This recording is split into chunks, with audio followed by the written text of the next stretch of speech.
택배노조가 이틀째 무기한 총파업을 이어갔습니다. 택배 노동자들의 과로사 방지 대책을 놓고 정부와 노사가 여전히 합의안을 도출하지 못했습니다.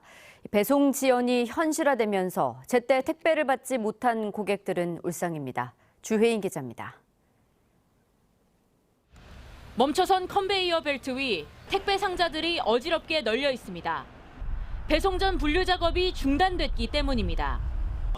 택배 노동자들은 과로사 방지 대책을 요구하며 무기한 총파업에 나섰습니다. 과로사의 주된 원인으로 꼽힌 건 택배 분류 작업.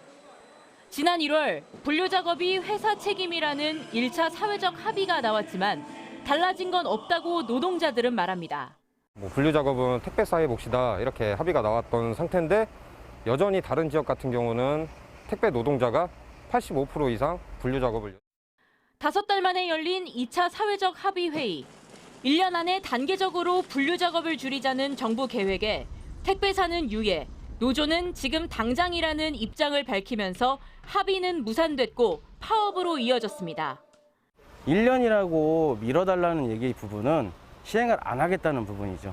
구두로 한다는 거는 1년이라는 거는 사람들한테 잊혀진다는 얘기죠. 전북의 택배 노동자 1,700여 명 가운데 조합원은 260여 명. 이 가운데 쟁의권이 있는 150여 명이 파업에 들어갔습니다. 10%가량이지만 쟁의권이 없는 조합원들도 오전 9시에 출근해 11시에 배송하면서 분류 작업을 거부하는 형태로 파업에 동참하고 있습니다. 우정사업본부는 파업 공백을 메꾸기 위해 전북에 10여 명의 집배원을 투입했습니다.